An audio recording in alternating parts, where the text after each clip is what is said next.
The first rule of PR Club, you do not talk like Don Mattrick. The second rule of PR Club, you do not talk like Don Mattrick.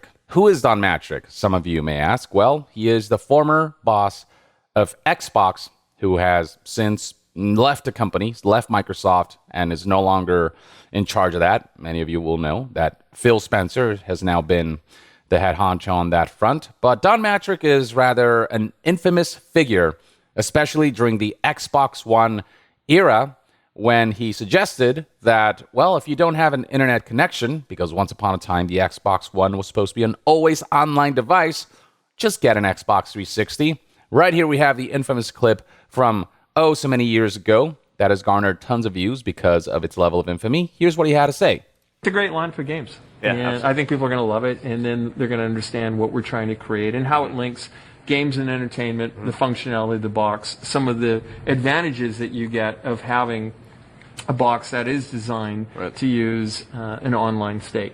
So that, to me, is a future-proof choice, and I think people could have arguably gone the other way if we didn't do it, and fortunately we have a product for people who aren't able to get some form of connectivity. It's called Xbox 360. Right. So stick with 360. That's your message. If you don't, like it. If you have zero access to the internet, that is an offline device. I mean, seriously, when I read the blogs and thought about who's really the most impacted, there was a person who said, hey, I'm on a nuclear sub, and I don't even know what it means to be on a nuclear sub, but I've got to imagine that it's not easy to get an internet connection. Yeah, no, I think you're pretty on point on that one there, Don Mattrick.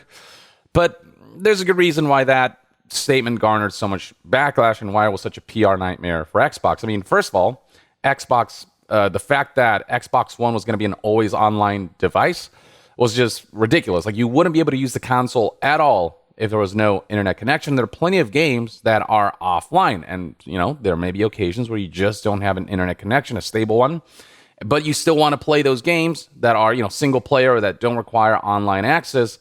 And Xbox was completely inconsiderate of that. This backlash got so bad that Xbox eventually pulled back and said, okay, we heard you. We're disabling the always online requirement and functionality of the Xbox One. So that was a whole saga. The reason I talk about this is because Nintendo's boss, Nintendo of America's boss, Doug Bowser, recently came out with a statement that was somewhat in line with that occasion, and that's how it's being interpreted based on what he said. One of the biggest kind of sticking points of the Nintendo Switch 2 is like how expensive the ecosystem is. The console being $450, it's already like a pretty hefty entry point, though not necessarily like outside of the realm of what we were expecting. People were kind of anticipating the console be $450. It ended up being the higher end of that. But then there's the whole like games being priced at $80, the whole accessories being more expensive, the Switch Online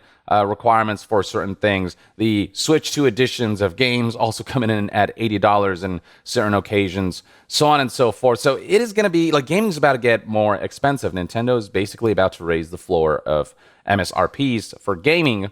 And so questions surrounding Nintendo Switch 2's, kind of price point and how much money you have to spend to be a part of the ecosystem has cropped up. Among those who inquired about this is none other than CBC, a news outlet from Canada. They spoke to Doug Bowser about the Nintendo Switch 2, the potential of tariffs impacting them, and how that could have a ripple effect on Switch 2's plans, so on and so forth.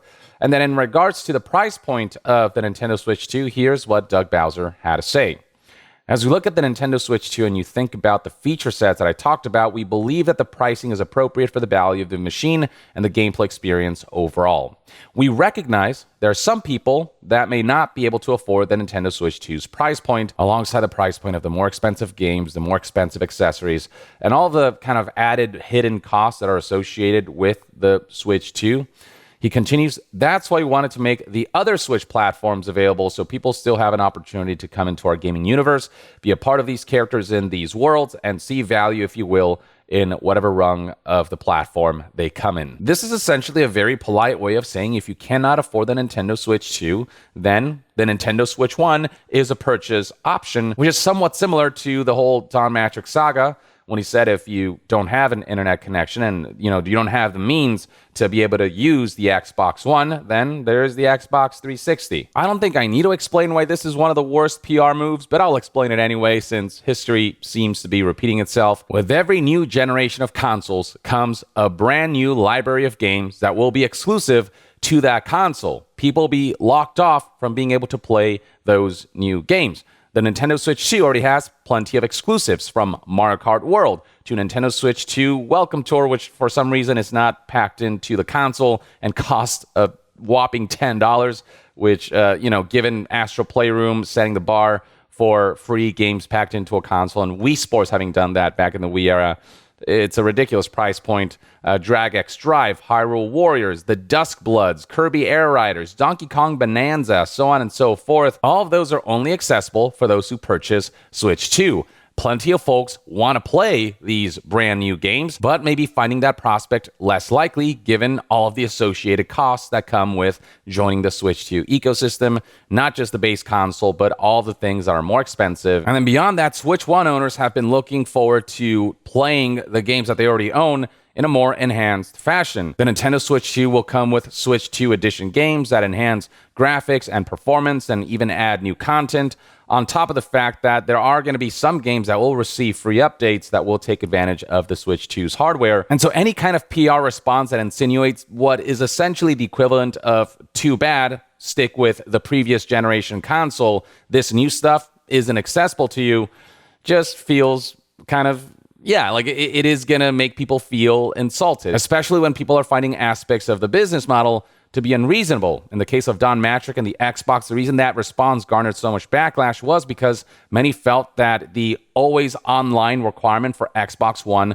was just an unreasonable request. And in the Nintendo Switch 2's case, a lot of people feel like $450 is already a significant entry point, but to add $80 games on top of that, accessories that are more expensive, subscriptions, and Switch 2 edition games that are priced at $80 MSRP, so on and so forth. And all of that is without considering how tariffs might potentially impact the Nintendo Switch 2's price point. All these factors mean that pricing is a key sticking point of the Nintendo Switch 2, and saying just stick with the Switch 1 is just like the epitome of dismissal of people's concerns. And that goes doubly true for a company like Nintendo that is all about making gaming as accessible as possible. And part of accessibility is making sure that prices are set in a way that is reasonable for consumers. And right now, in the current economic state, with wages not having kept up with inflation, so on and so forth, standardizing $80 games is obviously not sitting well with just about everyone, especially given the ripple effect that will have across the entire industry, where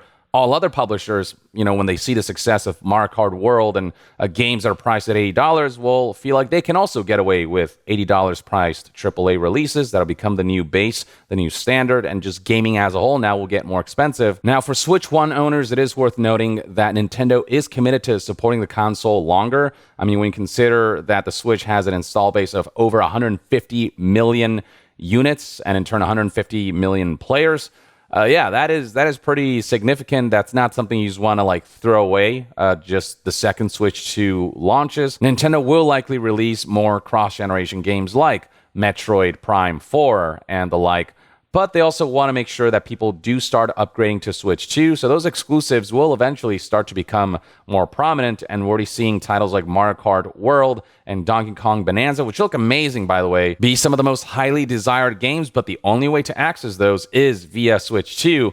And so any semblance of someone, especially someone as high up as Doug Bowser, saying just stick to the Switch 1, from a PR standpoint, how consumers might receive that, he might as well be saying something along the lines of, whether intentional or not, he might as well be saying, sucks to suck. Providing a non-answer is better than the response of just stick to the last generation console that will be obsolete in the not so distant future. And when you have a console like the Switch 2 that is backwards compatible, suggesting people to stick to the Switch 1 is one of the worst suggestions, because if you don't own a Switch, get the Switch 2. It plays all the Switch 1 games and it has the rest, you know what I mean? And given that Switch 2 will play Switch 1 games just even better thanks to its better hardware, buying a Switch 1 right now would be just a really dumb decision. But I can see people already making fun of this online with memes like, do you guys not have Switch 1s?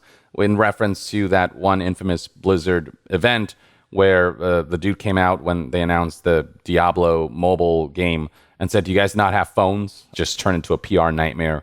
And of course, plenty of people online talking about how this is very reminiscent of when Don Mattrick said, you know, if you don't have an internet connection, just get an Xbox 360 and, buy a console that will, soon become obsolete and that will not see the newest, most exciting games from us. So it's just incredibly tone deaf to say anything remotely like that. And it's one of the worst PR moves you can possibly make when people are mad at you about something you're doing that is anti-consumer. So yeah, amidst all the other backlash and PR shitstorms that Nintendo's been dealing with, this is yet something else piling up on top of it. And this is kind of my take on it.